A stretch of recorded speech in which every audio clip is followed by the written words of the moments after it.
Elle a plaqué un adolescent innocent contre une voiture de police, simplement à cause d'un t-shirt. Mais ce qu'elle ignorait, c'est qu'un juge suivait toute la scène en direct. L'histoire commença par un détail si banal qu'il semblait impossible qu'il conduise à une telle escalade. Le neveu adolescent n'avait rien d'un fauteur de troubles. C'était un jeune discret, poli, respectueux, en visite pour quelques semaines de vacances. Comme beaucoup d'adolescents, il aimait porter des vêtements confortables, des t-shirts à l'image de ses groupes de musique préférés.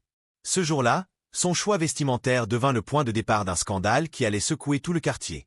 Karen, membre influente et bruyante de l'association des propriétaires, était déjà connue pour son comportement autoritaire. Elle était de celles qui se croyaient investies d'une mission de contrôle. Elle surveillait les moindres gestes des résidents, rédigeait des lettres de plainte pour une haie trop haute, un jouet oublié dans le jardin, ou un vélo mal garé. Mais face aux jeunes, son attitude devenait encore plus intolérante. Elle voyait en eux une menace, même quand il n'y avait aucune raison objective. Dès qu'elle aperçut le neveu avec son t-shirt à logo, elle s'indigna.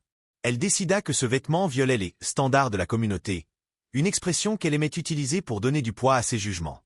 Selon elle, l'image imprimée envoyait un « mauvais message », inacceptable dans un quartier « respectable ».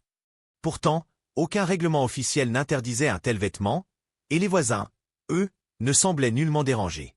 Mais Karen, elle, ne pouvait s'empêcher d'en faire une affaire personnelle. Elle aborda l'adolescent de manière agressive. Sans saluer ni expliquer calmement son ressenti, elle l'accusa des « irrespects », lui reprocha de « provoquer » et insinua qu'il avait l'intention de semer le désordre.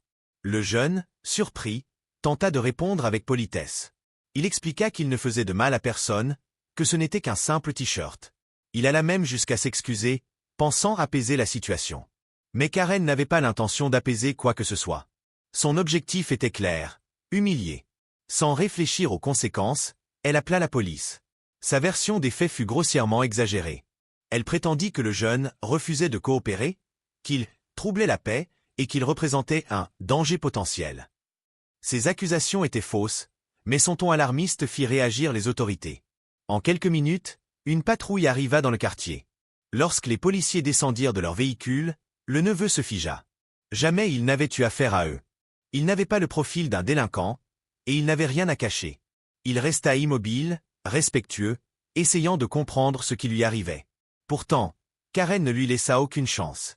Elle s'interposa entre lui et les agents, cria qu'il fallait donner une leçon à ce garçon, et, dans un geste brutal, le poussa violemment contre la voiture de police. Le choc fut brutal. Le jeune fut écrasé contre la carrosserie, les mains levées par réflexe, la voix tremblante pour dire qu'il n'avait rien fait. Les voisins qui assistaient à la scène restèrent interdits. Certains commencèrent à filmer avec leur téléphone, d'autres interpellèrent Karen pour qu'elle arrête. Mais Karen, convaincue d'avoir raison, resta fière de son geste. Ce qu'elle ignorait, c'est qu'un témoin particulier observait la scène en direct. Un juge de la région, qui habitait lui aussi dans la communauté. Grâce aux caméras de surveillance du quartier, il suivait les événements depuis son domicile. Ce n'était pas la première fois qu'il entendait parler de Karen. De nombreuses plaintes concernant son comportement excessif lui étaient déjà parvenues. Mais cette fois-ci, il n'y avait plus de doute. Il venait de voir de ses propres yeux un abus inacceptable. Le juge prit immédiatement les dispositions nécessaires. Les enregistrements des caméras furent conservés, et les témoignages des voisins commencèrent à circuler. Les parents du jeune furent avertis et une plainte fut déposée. L'affaire prit une tournure inattendue. Karen, qui se croyait en position de force, se retrouva elle-même dans le rôle de l'accusée. Au fil de l'enquête, un tableau plus large apparut. Karen n'en était pas à son premier excès. D'autres familles racontèrent qu'elle avait déjà fait intervenir les forces de l'ordre contre des adolescents pour des raisons insignifiantes. Un ballon qui avait roulé sur une pelouse, une musique jugée trop forte, ou encore un vélo laissé dans une allée. Elle utilisait systématiquement son statut au sein de l'association pour intimider et contrôler. Cette fois pourtant, la situation ne pouvait plus être étouffée. Les vidéos étaient claires. On voyait l'adolescent terrorisé, on voyait Karen le plaquer contre la voiture, on entendait ses cris. Les témoignages concordaient et révélaient une attitude récurrente. Lorsque l'affaire fut portée devant la justice, la salle était comble. Le neveu, bien que marqué par l'expérience, trouva le courage de témoigner.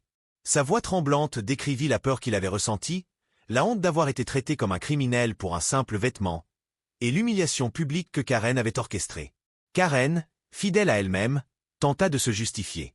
Elle parla de « sécurité », d'un « devoir de vigilance », et affirma avoir agi par « instinct de protection ». Mais plus elle parlait, plus ses arguments semblaient creux. Face aux images et aux témoins, ses justifications s'effondraient. Le juge, qui avait été témoin direct de la scène, souligna dans son verdict que l'affaire dépassait le cas d'un simple t-shirt.